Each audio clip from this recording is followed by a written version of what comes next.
currently live? No. Let's try this again. Let's try this again. Of course, Adam's in the live chat. Oh, there we go. Now we're live. Now we're live. We're actually live now? Now we're actually live. Once again, Jeff screws up the technical stuff here. My mistake, everybody. But let's kick it off all over again.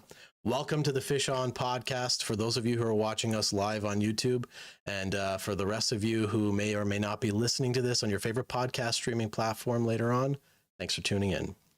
Today I've got Ben with me, and we have fishing charter captain extraordinaire, Captain Joe Spence of Blue Rock Charters, joining us on the podcast tonight.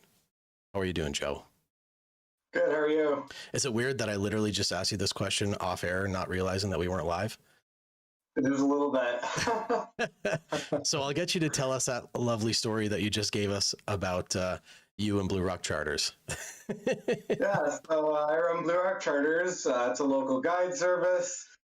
We do fishing trips basically year-round. So we do ice fishing trips in the winter, mainly walleye, but we also do a little bit of pike and panfish. And then once we transition to the boat, we start with lake trout, then work over to walleye, pike, and eventually bass, and then back to walleye for the end of the season. But basically different species throughout the course of the year. Awesome. That's awesome. I think it's important to specify Bay of Quinte walleye. It's not just any walleye. It's Bay of Quinte walleye. The world-class walleye. That's right. Good stuff.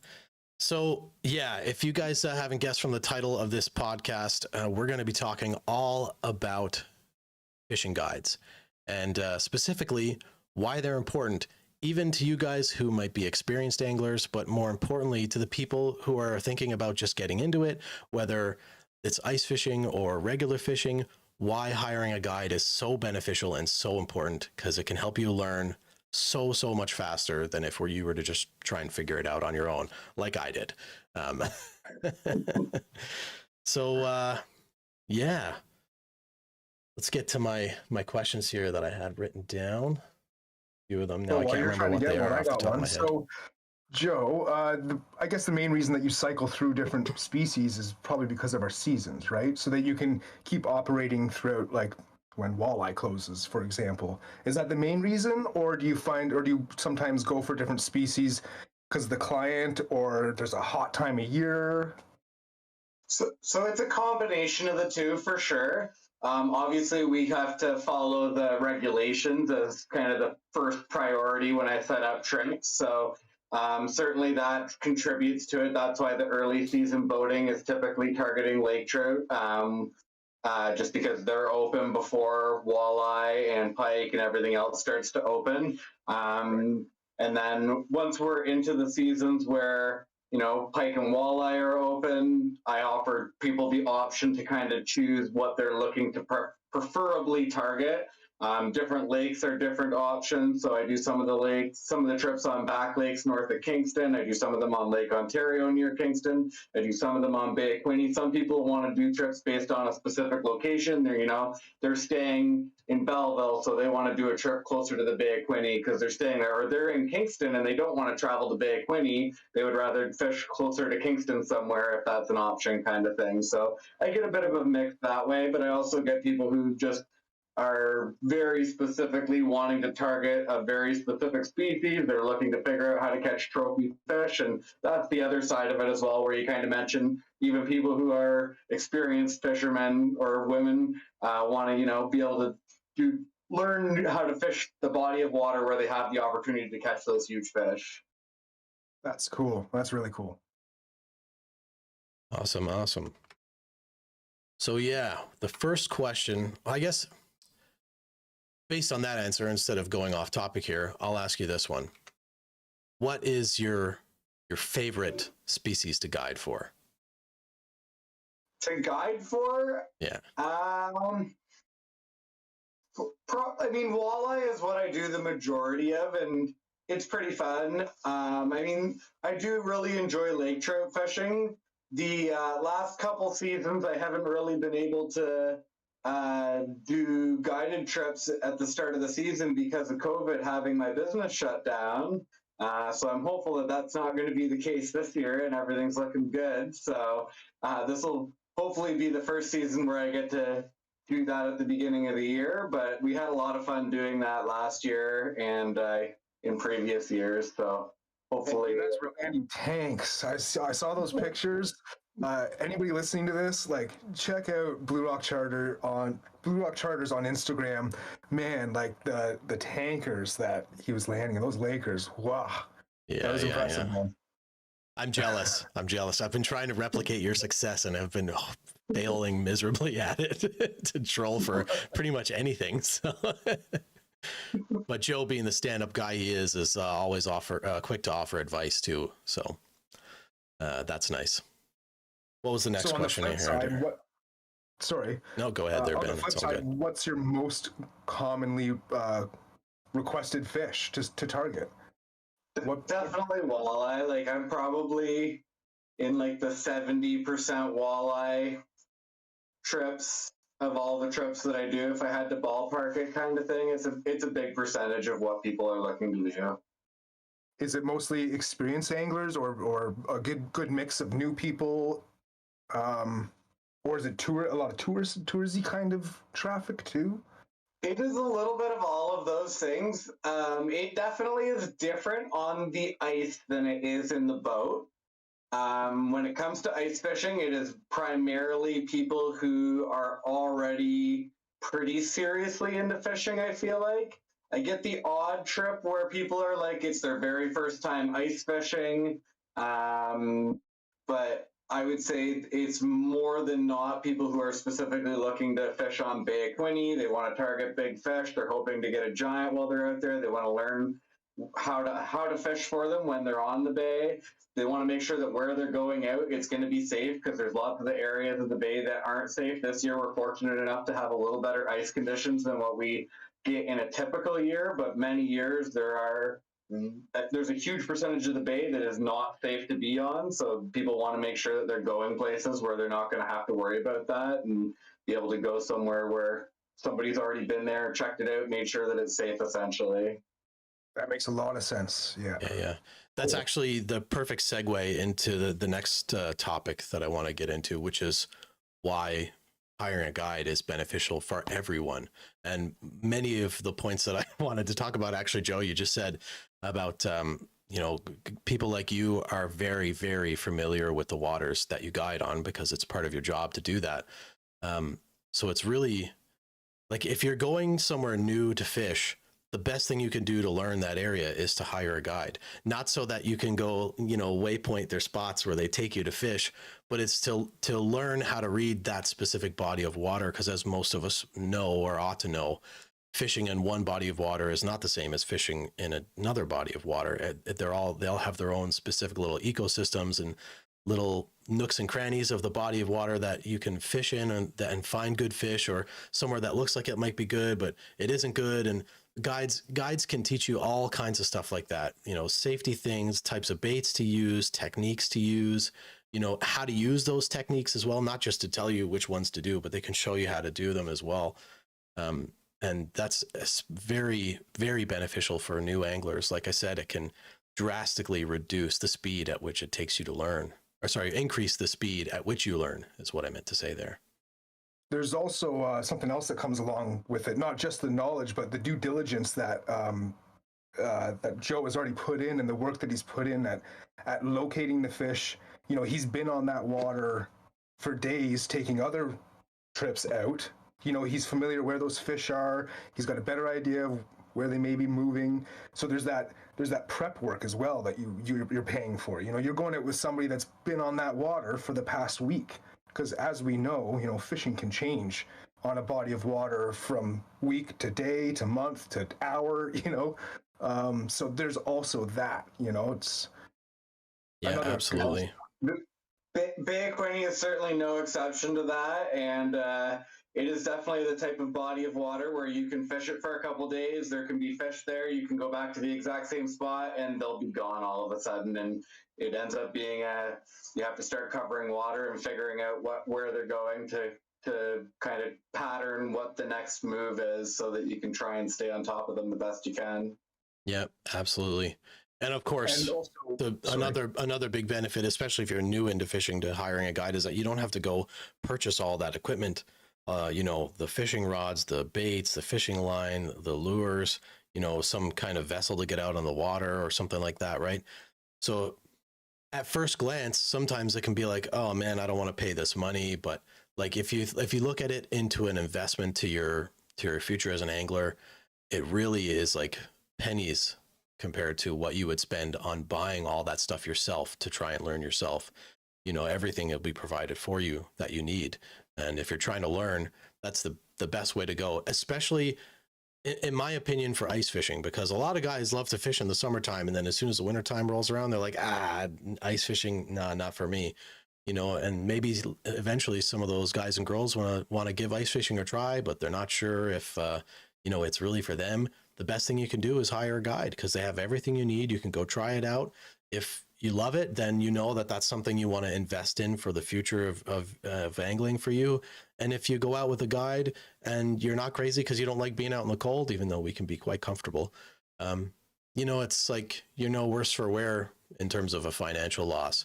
You help somebody out on the local economy, and you probably more than likely went out, had a great time, because you're going to be treated very well with a guide. That's pretty much it. Certainly the equipment side of things is a huge advantage for people. There's a lot of stuff you would not normally have access to unless you're basically going out and spending thousands of dollars. Every trip that I do, people are in a portable hut with a buddy heater. I provide all the propane if it's a fully equipped trip. They have a flasher that they're getting to use for the trip. Rods are included. I give them lures to use. I have minnows in stock, ready to take out. They provide the bait for the trip, so everything is basically included.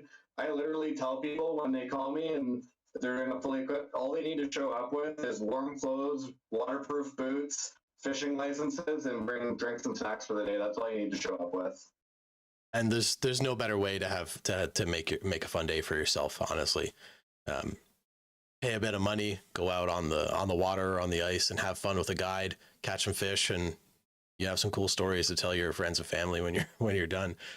But yeah, some days when I'm getting all my fishing gear, my ice fishing stuff ready, and I'm hauling it into the car and I'm getting it all ready, I'm thinking, man, I would actually probably pay somebody to do this every once in a while for me. I just get to show up with snacks and stuff and go fishing and learn something. Yeah. Like, yeah, sign me up. Yeah. Something else I noticed, Joe, when I was out fishing with you, for those of you who don't know, I've been out fishing with Joe a few times now. There's a couple videos of us, slamming some monster walleye and some huge drum. But something I noticed is, there's also that network of guides too, right? Like you've got some buddies or even just some buddy anglers that fish the bay a lot that, you're in communication with. So you've also got that network, right? Can you speak a little bit about that? Yeah, certainly. There's a few guys that we kind of share information among, and it definitely helps to try and stay on top of fish as best as possible. It certainly can be a challenge as one person to try and, be in all kinds of different places, seeing if there's fish there. So certainly if you can have a good starting point, it can definitely be to your advantage. Yeah, because for those of you who don't know, the Bay of Quinte is some big water, and right when you get into Lake Ontario too, because that's part of it, right? They're migrating, and maybe you can elaborate on that. They migrate, from my understanding, from Lake Ontario up into the Bay of Quinte and back. So yeah. What the walleye do is essentially they spawn in the spring. So every late season, basically around August, September is when kind of the main migration starts to happen. And then October, November, they're getting a lot further into the bay. By the winter time, the Bay of Quinte is full of walleye, and that's the time of the year when there's a lot of large fish in the bay because they've all come into the bay to stage before they spawn in the rivers in the spring. So they're just roaming around the bay, feeding, and just getting ready basically and staging in the bay before they run into the rivers. And then they run into Trenton, Belleville, Napanee, some of the little creeks scattered around the bay, and they use those rivers to spawn. And then as soon as the spawn happens, a lot of the bigger fish migrate back out to Lake Ontario, but there's also resident fish that live in the Bay of Quinte year round, and those are your kind of like your 1 to 8 pounders, more like the 2 to 5 pound average kind of thing. A lot of those fish live in the bay year round, and you can catch them in the bay anytime the season is open, essentially. But those bigger fish, you only catch those in the bay in certain seasons when they migrate. Right. Cool. We're getting the master class on walleye migrations in the Bay of Quinte right now. That's awesome. Yeah, I love it. This is going to be very valuable information for a lot of people later on. No, but that's all really great and critical information if you're trying to target these fish, for sure. You know, and that's the kind of knowledge that a guide will bring to your fishing experience. As you know, that little tidbit there is just the tip of the iceberg, as it were, with what you can expect, especially if you go out with our Captain Joe Spence here, which I would highly recommend, by the way. I too was fortunate to go out with Joe and my boss last year, and we had an absolute great time. Towed us out there with his sled, and we had a wicked time on the ice. Caught some fish and headed back in, and that was it. That's awesome. Yeah. So we got a question here in the chat from Tacklebox Tony. Joe, is it true that the largest walleye suspend at 20 feet of water? That seems a little odd. Suspend 20. I'm not sure exactly what the question means. Like, is he referring to deeper water where it would be suspending 20 feet down, or is he thinking like in 20 feet of water it's suspending, so it's hanging out, 10 feet down and 20 feet of water? Maybe he'll elaborate on that. But in the meantime, he's got another good question. Because I don't think I've seen this. Do you target Chinook in this part of Lake Ontario? Like when you're open water, like do you target Chinook in the summer? No, I don't. This area isn't as good for salmon as, for example, like the Western Basin, closer to like Cobourg, Port Hope, Toronto, Hamilton, Niagara. Those areas are very, very popular for salmon, and those rivers get huge runs. Our rivers here get a lot smaller runs, and the depth of water isn't necessarily ideal for salmon to stick around here for the majority of the season. So most people don't target salmon in this area. They go west to the western side, closer to the bigger cities for targeting of specifically salmon. We do get lake trout here, which there's a good population of in the spring, but they tend to also kind of migrate out to deeper waters when the summertime hits. So, I mean, there is some areas that people will fish them out here, but you got to go a lot further away. Most people will go west, and then you don't have to go as far offshore to fish them. Very cool. Oh, that's good. Awesome. Our side of the lake is more popular for walleye fishing than it is for anything else, and that's what most people come here for. Well, that makes sense. You hear about it being world-renowned. The Bay of Quinte. The Bay of Quinte is a world-class walleye fishery. I mean, I've read articles that say it is the best walleye fishery in the world. I don't know about that. I would be happy to say yes with that because I live so close to it, but I've never fished anywhere else. I mean, except for like the lakes around Kingston. So what I do want to know is Potter's on fire right now? Oh God. Anybody from 613 fishing right now, the Bay of Quinte fishing community is laughing right now. When you're asking about the best walleye fisheries, the other one that I would say is up there would be Lake Erie. Lake Erie produces a lot of big fish. It's got very, very high numbers of fish. They have a larger limit there because there's such a high number of walleye that they're allowing people to take more fish. And it's one of the other ones that I would say is probably maybe comparable, if not better. Maybe Bay of Quinte is better in the winter time, like in certain seasons, because we get the migration happening there. But in terms of total population and general fishing, Lake Erie is up there too. Awesome. That's I think maybe I need to make a trip out to Lake Erie sometime. So what's the biggest surprise you've pulled up or clients pulled up? I mean, you're fishing for one species. Like, what's the biggest surprise fish, would you say? It might be hard to ask on the spot. There was one day that we were out fishing, and it was a really, really slow day. And eventually we got a huge bite. And when we got into the boat, we thought it was a pike. And when I netted it, it ended up being a tiger muskie out of Lake Ontario, which is probably the only tiger muskie I've ever seen or heard of out of Lake Ontario. Like there's not very many of them. Most of them are, I think the spotted muskies for Lake Ontario mainly. I don't actually target muskie on Lake Ontario very much, but we did catch a hybrid tiger muskie, which was definitely probably the biggest surprise boat fish that we've boated with clients in, I think maybe. I think that's kind of like probably the top kind of surprise you can get. Like not just a muskie, but a tiger muskie. They're so rare as it is in these waters, like you mentioned. Yeah, in most they're waters. They're like unicorns in Lake Ontario. I went to Lake St. Clair, and apparently they are very common there. Huh. Some lakes are more popular with the tiger muskies, and they're just a hybrid, right, of a northern pike and a muskie. Yeah. Hybrid of a pike and a muskie. Yeah, I think it just depends on the body of water and like what the populations are like in there. I think the Kawarthas might have some tigers hanging out there too. Okay, neat. Yeah, the Kawarthas. Adam speaks very highly of the muskie populations there in the Kawarthas near where he lives. Yeah, so we're gonna have to make a trip out there too. I think Ben, you know something about muskies in the Kawarthas, don't you? They may have touched a Kawartha beast, yeah. Yeah, what was that, like a 40, 45 incher? 45 incher, yeah. But we're not talking about me. So, Joe, what's your PB walleye? Like, what's your biggest walleye? I think it's 13.4. Is the that's open water, and then 12.2 on the ice. Wow.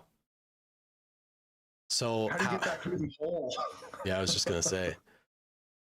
It's surprisingly not as difficult as you think. Most of the time, those fish will fit through like an 8-inch hole, no problem. We've pulled up like 15-pound lake trout and stuff through 8-inch holes. Like it's not as bad as a lot of people think. Certainly, a 10-inch hole is a luxury. If you really think there's a high chance you're going to get a monster, make a double hole side by side so you have a bigger space to get it through, or even. Some people make 3-leaf clovers with their augers, so they have 3 holes in a clover shape just to give that extra space. If it's early season, you can just spud out, open a slightly bigger hole, and then you have a bigger hole to work with and don't have to worry about it if it's early enough and you're still using your spud to open up holes. Yeah, that's awesome. Great if you have an electric or a gas-powered auger. I would not recommend trying to make a clover leaf with a manual auger. I've tried it; it doesn't work well. That is a gas or electric auger system for sure. This time of the winter is real bad for you if you've got a manual auger like I do, especially an 8-inch one. It's certainly an arm workout.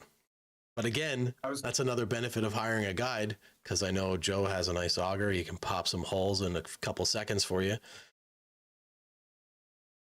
100%. Yeah, absolutely. Yeah. I like to bring my manual auger and throw it in the truck so it's there just in case, anything happens and the gas auger doesn't want to work for me, like to be over prepared. But I still run a gas auger. Lots of people have switched to the electrics, but my 2-stroke gas auger starts up in the freezing cold for me every time. I never have issues with it, so I've just stuck with it. That's good. That's awesome. Hey man, whatever works, right? Like it's if it ain't broke, don't fix it kind of stuff. But I know for me personally, next season hopefully I'll be looking at an electric one. I'm not sure which brand of one, but one of them. To be honest with you, I'm not too picky. Just anything that's not a manual auger. The challenge I have with the electric ones is an electric auger is almost double the price of like a gas auger. Like you can pick up a gas auger for $400-ish brand new. And to get into the electric scene, you're pretty much 600, 800 kind of thing. Like you're literally almost talking double. So yeah, it's quite the barrier to entry when you're trying to get into like electric anything right now, whether it's augers or cars and stuff. It's crazy. But you know, it is what it is. And I know a lot of guys that still run gas powered augers, and those guys will say that they'll never switch. But personally, I'm gonna go electric with whenever it is that I get to buy one. I'll go electric for sure. Yeah, I just switched up from the 6 to the 8-inch auger, and I didn't think it would be such a difference with trying to drill a hole. But you know, I can get through with the 6-inch pretty good, but jump into that 8, man, it feels like, I don't know, maybe the auger's biting into it harder. Like I put new blades on it too, so maybe the blades are just at the wrong angle because it bites, and it just, man, it's been a little effort for sure. And also, like you said, the ice right now, the lake I was fishing on the weekend, I was down on my knees trying to finish off the holes. Like it was at least 14 inches right now. Like, yeah. I have some buddies that have the ions, and the ions definitely work really well. But the one that I was extremely impressed with for a drill bit was the K drill. I have seen those in action a few times. I've seen a few people that have them, and they seem to do pretty well with just throwing it on like a DeWalt drill or Milwaukee brushless kind of thing, and they hammer out the holes pretty good for just like an add-on to a drill, basically. yeah. You said it's called a K drill. Is that a specific brand? Or? Yeah, K drill is the brand. Yeah, it's called K drill. Yeah. Yeah. Cool. So I mean, that's great if you already have the drill, right? Like if you have the drill and use it for other stuff, like that's fine. But if you're gonna go buy a drill to use with like a pistol bit that you're gonna buy, then to get the kind of drill that you would need, the kind of quality that you would need, you're probably looking at about $200 or $300 just for the drill. And then the K drill, because I looked at them too, the 8-inch K drill I think was like $300. So then you're up to like $600 anyways once you get into that kind of price range, then you're looking at the price range of the lower end ions and the lower end strike masters, the 24 volt ones and all that stuff too. So, you know, the advantage that you have a drill that you can use 12 months a year, and you're only drilling holes for 2 months a year. Yeah, exactly.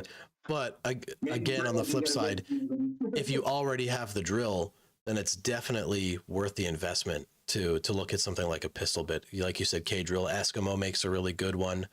The Canadian Tire one looks really good. I've never used it, but I've used their like little version of the clam plate. That worked really well. Unfortunately, my drill didn't work very well. I don't know if you remember that, Ben. I think we got through one hole and it started smoking on me. It's like, ooh. Yeah.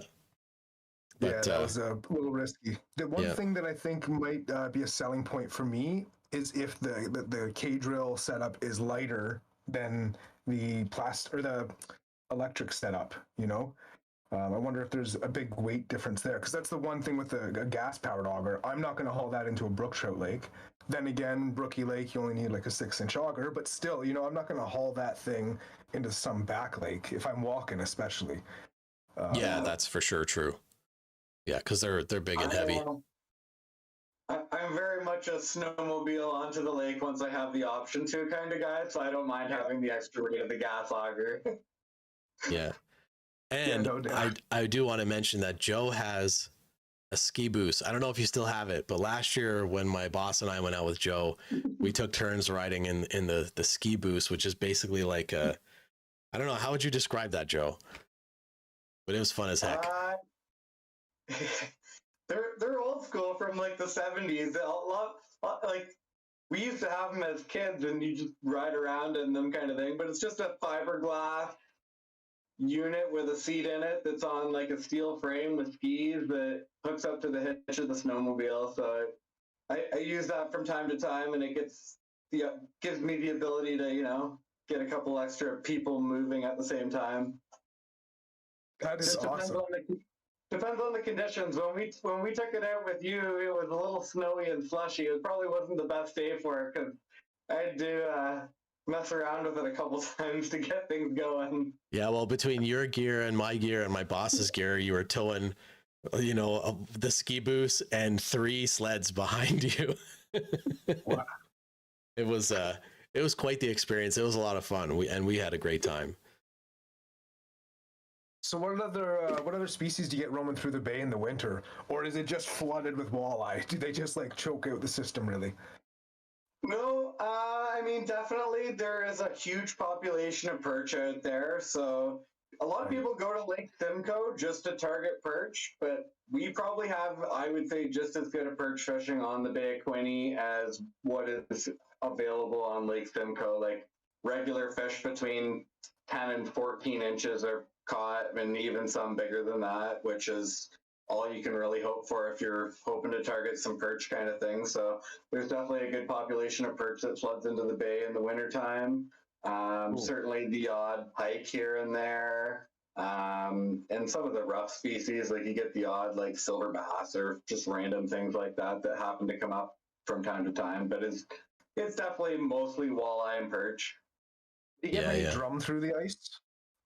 I have never caught a drum through the ice. The odd picture surfaces from time to time drum through the ice, but I believe that the drum just goes so dormant in the wintertime that they don't really feed. Okay, Interesting. interesting. Yeah, I've I figured I've they never would heard of also anybody be- catching drum through the ice. Yeah.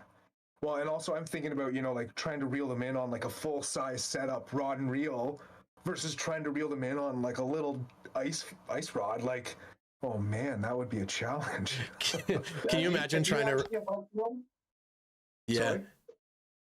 If you hooked one, you would think you had the biggest walleye of your life on. Can you imagine trying to fight like a 7 or 8 pound or even a 10-pound drum on an ice fishing rod with like just a tungsten jig head, and then trying to pull that up through like a 6-inch hole?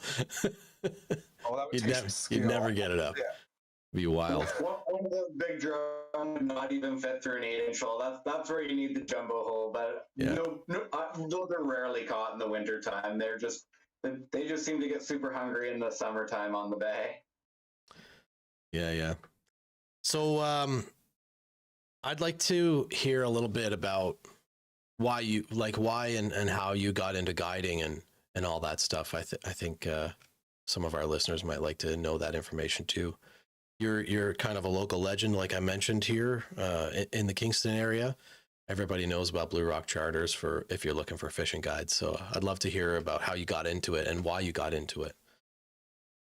Yeah, so I mean, I've been fishing the area for years. I started out doing some tournaments and stuff like that, but it wasn't really my favorite thing. It was fun from time to time to do, but I don't know, it just kind of worked out this way. And the way I was working with my employer and I left for another job and then went back to them, it just kind of gave me the option to have a really flexible schedule. So I decided to kind of get things started. I went and got my captain's license and my commercial insurance and bought a brand new boat. That was kind of the big thing. I had already had a used boat that I had for quite some time. I already owned a snowmobile. I had a whole pile of gear. Like I had a good portion of what I needed to kind of get started, but I needed that boat and all the other stuff that I needed to kind of legally operate my business. And I just went for it and started out slow, and eventually things kind of just took off. I'm in my my fourth season now, because this is my fourth ice season. I'll be going into my fourth boating season now. So it's steadily picked up every year, and I've gotten busier and busier, but I still work another job because it's still seasonal work. It has its ups and downs in terms of when I'm busy and when I'm slow. And it's worked out well that I have kind of both jobs so that I can still, pay my bills during the months that I don't do any trips, because that does happen in like between March and April is very quiet, and basically the month of December, I don't really do very much, if anything, unless we get super early ice fishing season, which rarely happens. Basically, like in between the end of one season and the beginning of the next kind of thing, I would imagine. Those shoulder seasons are tough for fishing. Yeah. Yeah. I mean, my season personally I don't usually have any downtime in my transition. I usually go directly from ice fishing to the boat and directly from the boat to ice fishing, with like usually no downtime within the two, because there's options between Lake Ontario being open and the back lakes being frozen still. That usually that's kind of the way that it works, is that you can kind of just keep fishing. But for taking clients out, my insurance only lets me take people out until November 30th and then start again as of April 1st. So then anything outside of that is just when I have ice fishing. Interesting. Good So stuff. something I'd like to ask about, if you can get into it a little bit, like, is like, what are the expenses that you have as a fishing guide? You know, a lot of people don't see that. They assume probably the basics of gas, you know, but apart from that, like, what are your expenses? Equipment's a big one for sure. Having gear that is working and having enough of it that you can have everything that you need for everybody that's you're taking out basically is definitely a big one. Like, I had a buddy heater that just was kind of being finicky on me the other day. So I was just like, I went and bought 2 more buddy heaters because I can't have heaters not working for me when I'm taking people out and it's minus 20 kind of thing. So just stuff like that adds up real quick sometimes. And like having flashers for everyone and just all that equipment that I constantly have to maintain and all that kind of stuff. Propane in the winter time is a big one. Just making sure that I have the heat for everybody and all that kind of stuff. But certainly gas is a big one for sure, especially with the prices that we're seeing right now. I put gas in my snowmobile at 170 the other day. I almost cried a little bit. Ooh. Yikes. Yeah. Gotta love those small engines that need the premium fuel, right?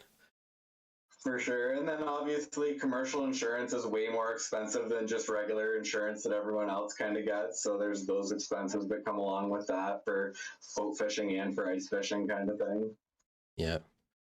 And it all adds up as well, like all those little things. And like you said, you have to be prepared to like keep things maintained and up and going. Like, you can't be out a piece of gear on the day that you have 4 clients showing up.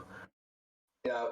Commercial insurance doesn't change when the pandemic doesn't let you do business either. So when the government shuts you down, you have to just keep paying kind of thing and keep yourself afloat during those months. So that wasn't the best, but hopefully we don't have to deal with that again. Here's hoping that we don't go back to that. Yep. Right. So what do we cover? We already asked a bunch of questions. I got a question. Is there like, so when you're out there, I remember when we were trolling, like you're constantly looking at the other boats. I mean, you got to pay attention to where they're going and where they're coming from and where they're heading to. Is there kind of like a trolling etiquette? I mean, like if you see, like, is there any kind of like trolling etiquette as far as like keeping distance from certain boats, or is there a certain amount of distance you try and keep, or is it just kind of don't be a dink, pardon my language?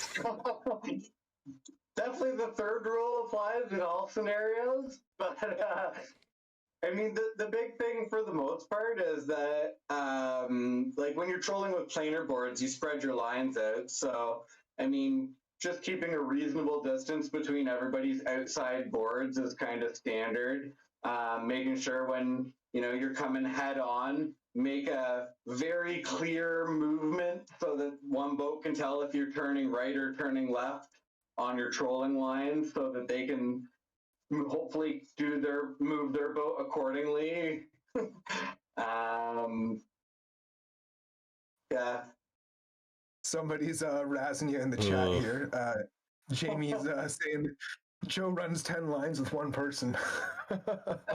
I'm quite sure that's not true. Yeah. He said just kidding. He's just razzing. One line per person and you get 2 lines on the outside. So what advice would you give to somebody who has never hired a guide before and they're looking to hire a guide, like on how they would act, kind of things that they might bring to make their trip a little bit more memorable? What kind of advice would you give to somebody who's looking to hire somebody like you? That's a tough question. I think it all depends on what each person's individual situation is and why they're looking at hiring a guide. Like, people hire guides for different reasons. And I mean, certainly, I think most people know that if they're doing kind of a fully equipped trip, which is a lot of what I do, they don't need to bring a whole lot and that we provide everything. So they're just bringing kind of the bare minimums. And in most cases, they're good to go kind of thing. So I think it's more just about kind of figuring out what you want out of it, whether you're just looking to get out fishing. Some people are just traveling and they're not specific about what they want to fish for. They just want to fish. Some people are specific about what they want to target. So just making sure that they kind of communicate what they're looking for and so that we can kind of plan around specifically what that is, and that makes it a lot easier.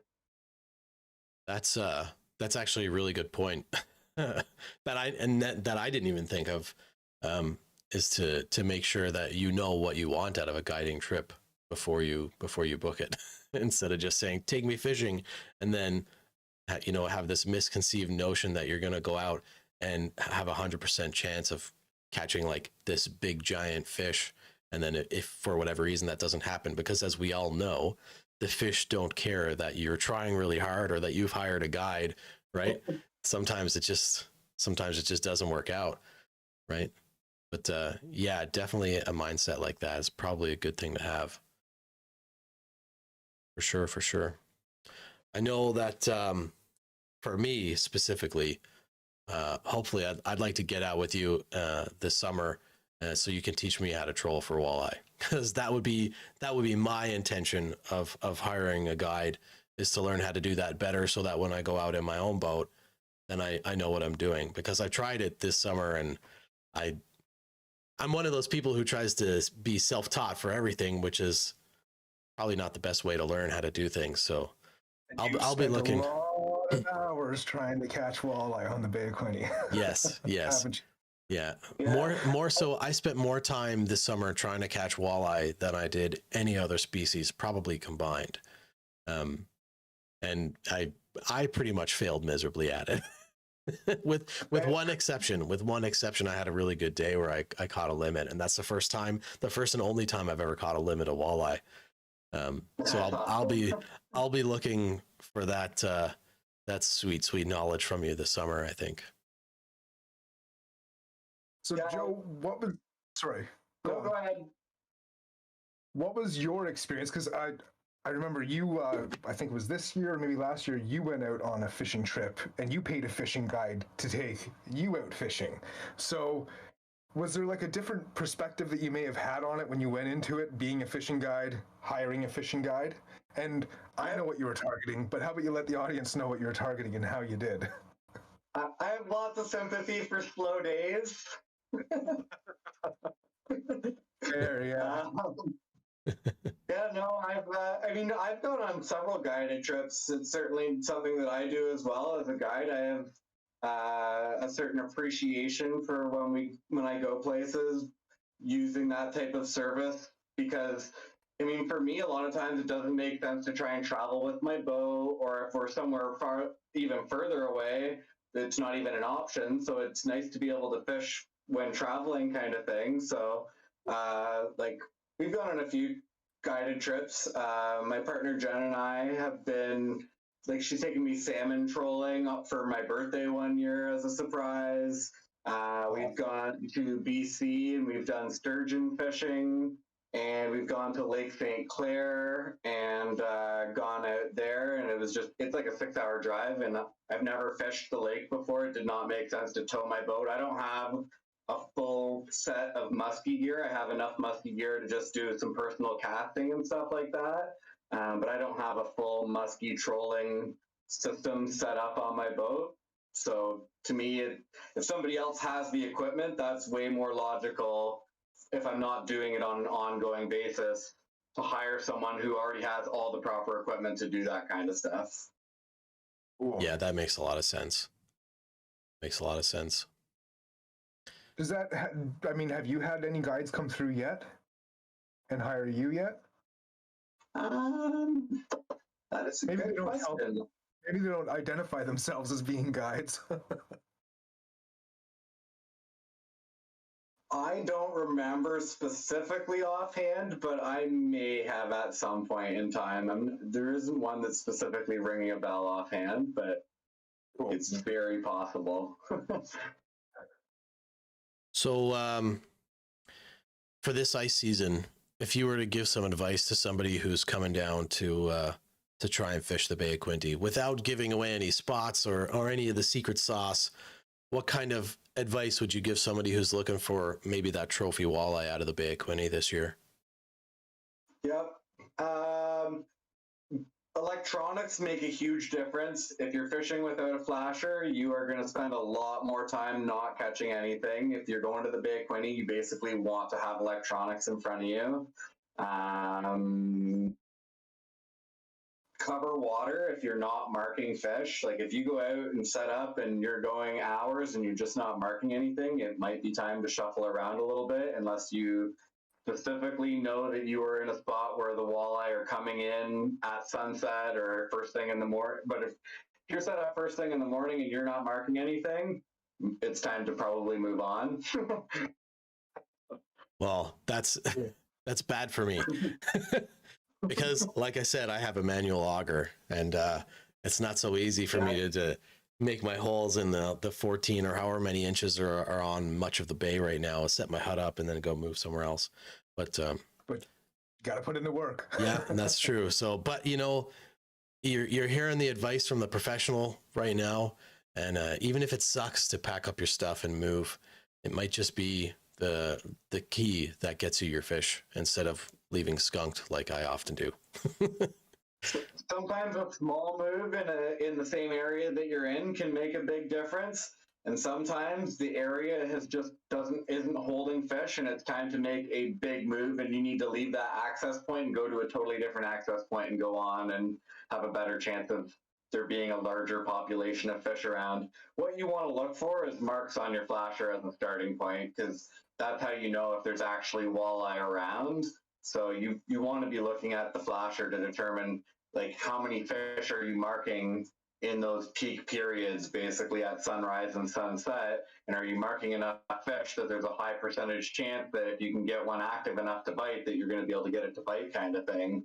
Because that's your best chance of being able to hook one if you're going out there for the first time and you don't know where you're going. Is you need to kind of be in an area that's at least holding enough fish that even if there's only a few of those ones that are active enough that they're going to bite, that you can hopefully get one too. Right. Cool. Can you talk? I understand if you can't, but can you mention some of the ice fishing baits that you use on the Bay of Quinte? What are the most popular ones? Absolutely, yeah. Buckshots. I'm big on buckshots. I've used those for years. They're a staple on the bay. Mr. Champs. I use a lot of Mr. Champs. Rattle baits are starting to grow in popularity. Jigging wraps used to be pretty popular. They seem to be less popular now than they used to be, but they used to be a really popular bait on the bay that they still catch fish. Everyone these days is using a slender spoon. I haven't really got on the slender spoon bandwagon, but they catch fish. I know that they do. So cool.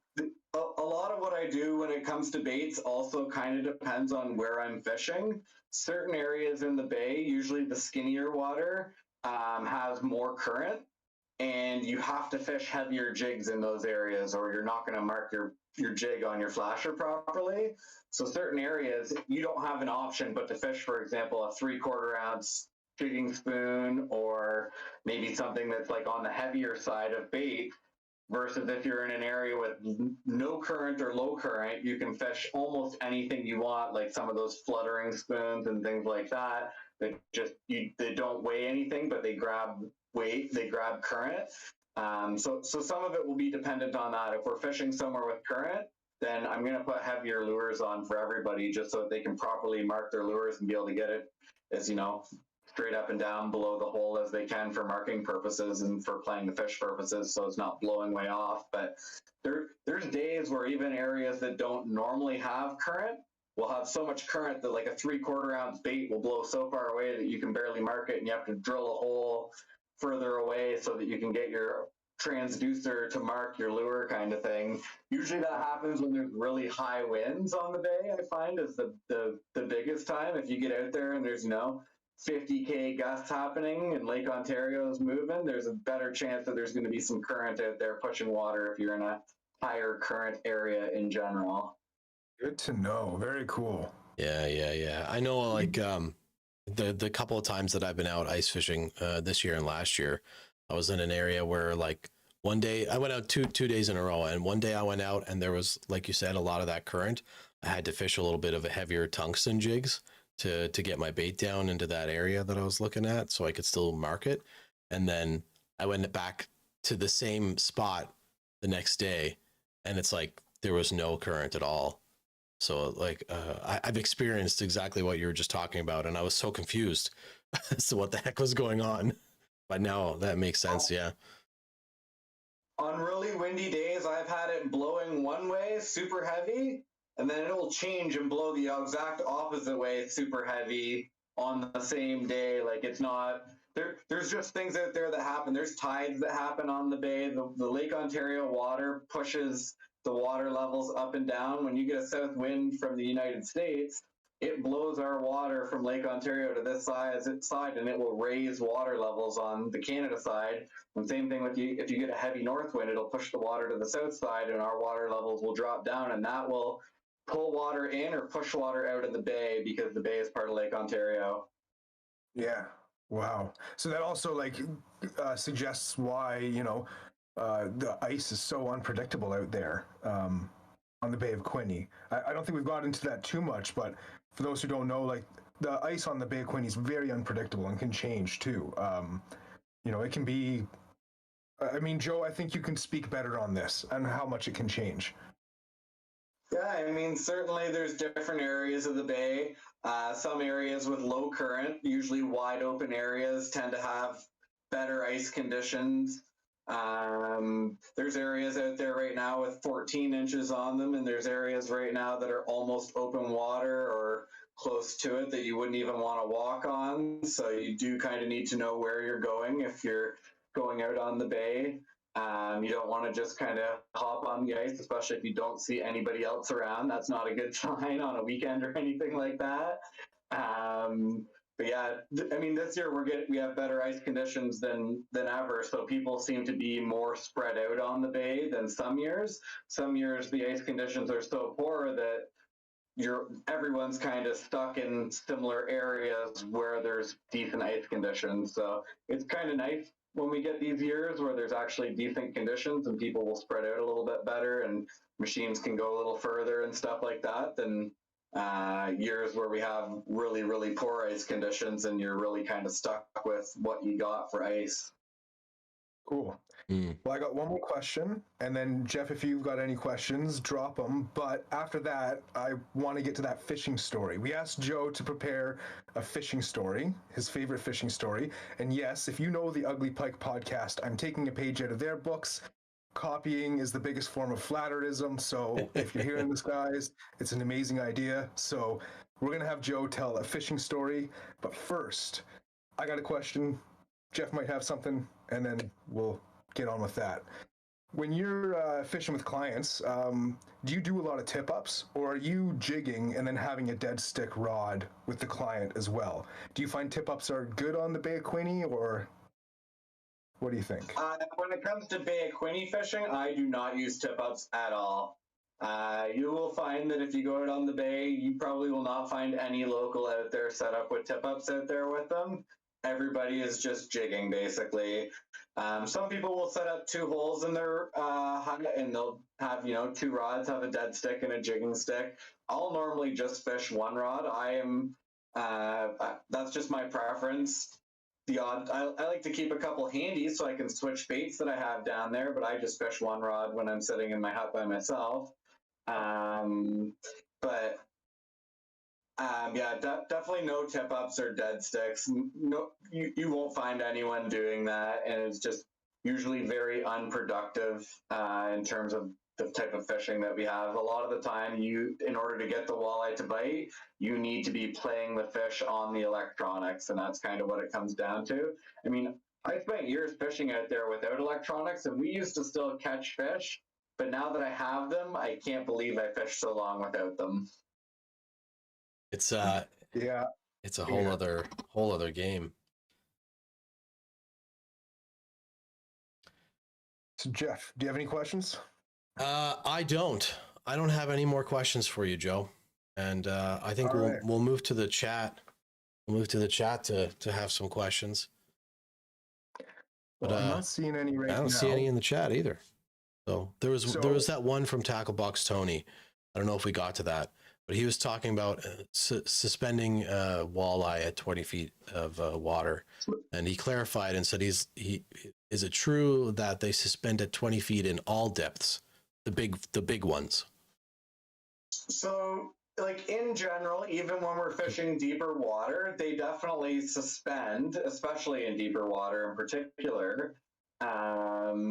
I mean, they'll suspend at all depths. You'll have big fish that will be up high. You'll have big fish that will be down low.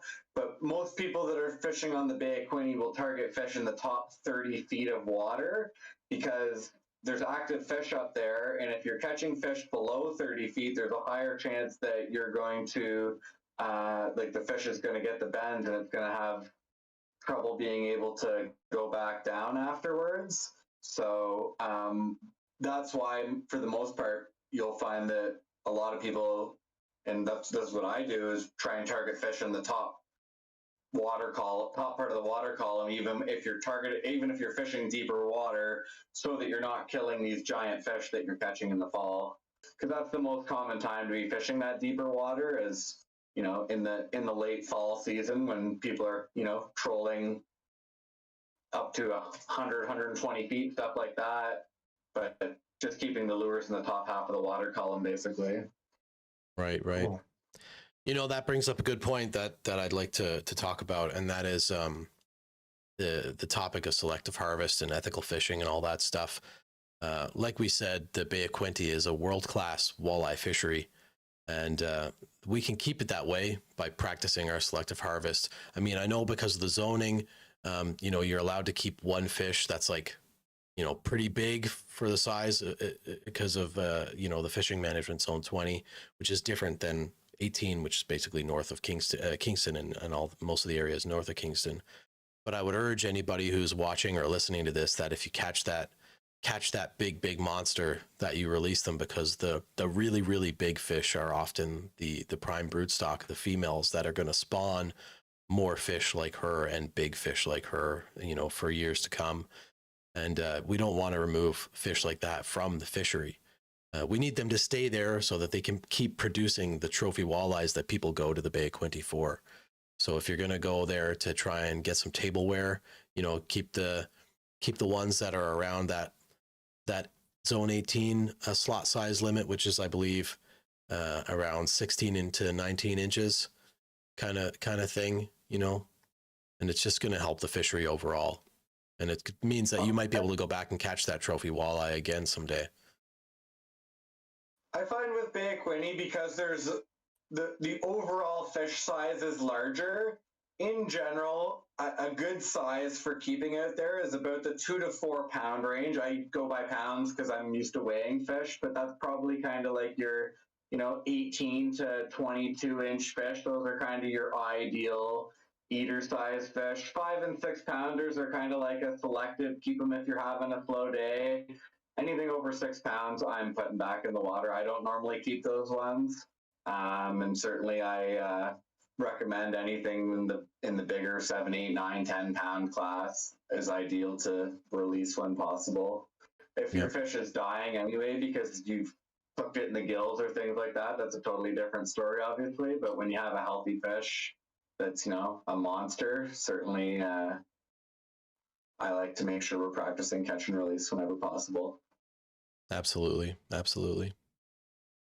Awesome. So your fishing story, Joe. Let's hear it. So I'm gonna go back to probably the one that I mentioned earlier, which was the sturgeon fishing trip. That's probably the highlight of all the fishing that I have done to date. We went out to British Columbia, and I booked a trip on the Fraser River, and we went out sturgeon fishing, and it was absolutely incredible. It took a little while, and that's where I say I have the sympathy for guides when there's a slow day happening, but when you're out fishing for sturgeon, you're not there to catch a whole bunch of them. You're there for a monster. So the first one that I hooked into was huge. It was like a 7-footer, and Wow. It took a while to reel in. Like we just sat there with the rod bent over. It swam around the sides of the boat back and forth, and it like we couldn't even bring it in the boat. We just held it by the boat side and got a good pic. Tried to get a good picture of it the best we could. That one, I didn't have a good grip on it, and it gave me a little head shake and shook off and swam away. So the picture I got of that one wasn't the best. We got a better picture of the second one that I caught, but right after I caught that one, which was crazy to reel in to begin with, just as on its own, the guy sets the line back out and another one bites within probably 5 or 10 minutes. So then I'm reeling in a second one after my arms are sore from reeling in the first one. And they were just jello by the time I got that one to the boat. It was probably the hardest fighting. It was for sure the hardest fighting fish that I've ever fought. I think he had 200-pound braid and like 600-pound leader on it or something like that we were fighting the fish. They were all like just crazy monster reels with super heavy duty rods. Like it was, and even those heavy duty rods were just bent right over. It was absolute insanity. If you're in BC, it is 100% worth going and doing that while you were there. It's definitely a bucket list trip for me, is to go fish for sturgeon out on the Fraser. Wow. That would be incredible for sure. 7 feet long. So yeah, I think one was 6 and one was 7 feet long. We didn't measure them, but that's what the guide that we were out with ballparked them at. So I'll take their word for it on that one. But they were big fish for sure. Like not like anything I've ever seen in Ontario anyway. Yeah. Well, yeah, because we do have sturgeon here in Ontario, but I think there's only one zone that you're legally allowed to target them for catch and release only, and it's a very small window of time where you're allowed to do that. Like you're not allowed to target them at any time in most of the zones here in Ontario. The closest place that you can do it around this area is you can go to Quebec and you can do it around the Montreal area. There's a few guides out that way that do specifically sturgeon trips on the St. Lawrence River. Oh, okay. And you can do it there. Oh, that's good news. The closest place well, maybe that'll be a plan for me instead of trying to plan a trip out to the West Coast. So, Joe, where can people reach you? The best way to reach me is probably by phone. So it's 613-983-FISH or 613-983-3474.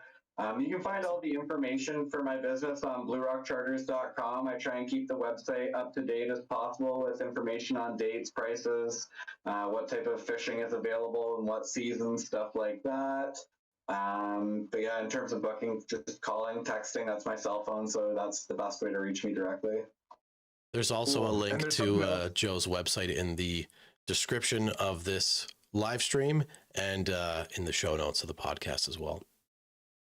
Something else about that website, even if you're not interested in booking right now, Joe's got some amazing resources on there. If you're fishing in the area or if you're going to travel to this area to do some fishing, there's like access points on there. He's got a list of all the bait shops in the area.